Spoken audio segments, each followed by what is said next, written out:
Ya, cek cek. Bismillahirrahmanirrahim. Assalamualaikum warahmatullahi wabarakatuh. Perkenalkan, nama saya Nur Fadila Agustini, salah satu mahasiswi Universitas Mega Buana Palopo, jurusan Kebidanan. Di sini saya akan mempresentasikan hasil diskusinya saya yang berjudul Hak Asasi Manusia dalam Berproduksi. Kita bisa lihat sama-sama di sini ada 4 dasar hukum dari hak reproduksi ini.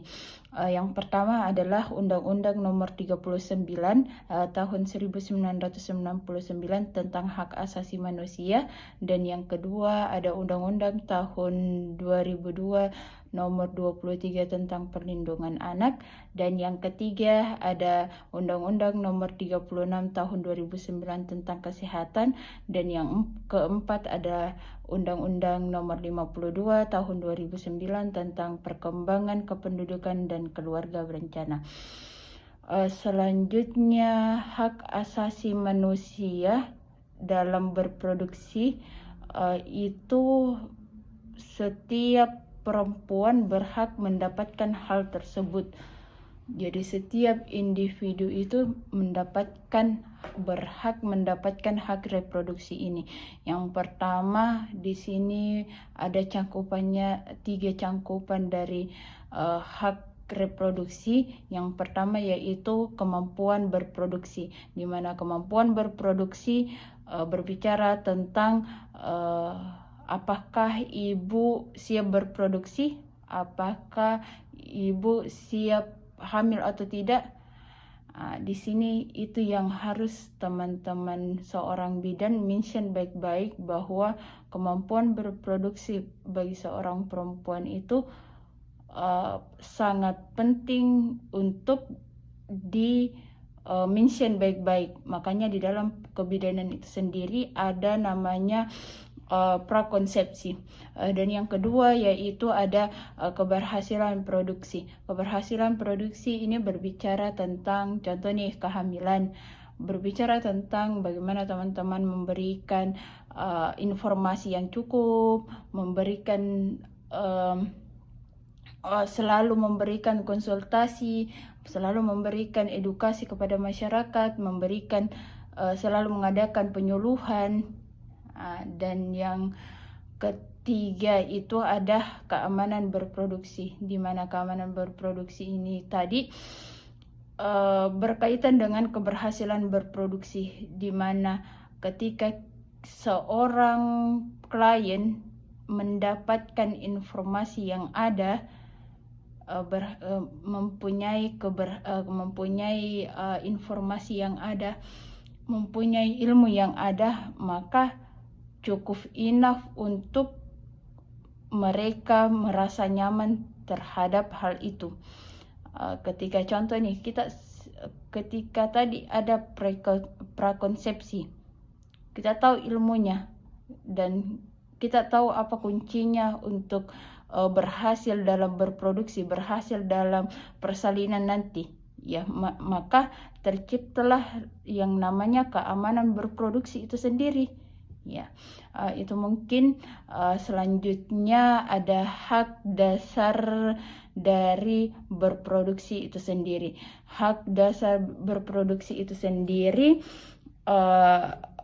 yang merupakan bagian dari HAM yang mengacu pada kebebasan individu untuk menentukan kehidupan berproduksi, termasuk yang tadi saya katakan bahwa termasuk memberikan hak informasi, perlindungan maupun pelayanan kesehatan yang memadai.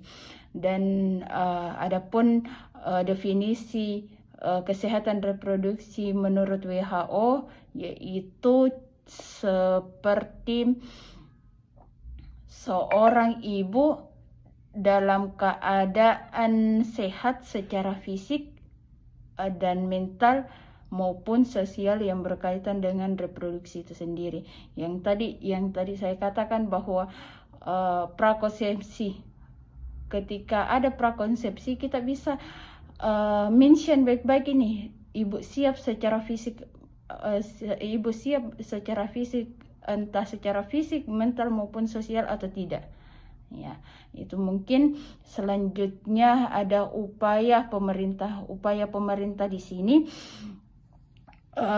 ada yang pertama ada preventif dan yang kedua ada represif. Yang pertama preventif. Preventif ada tiga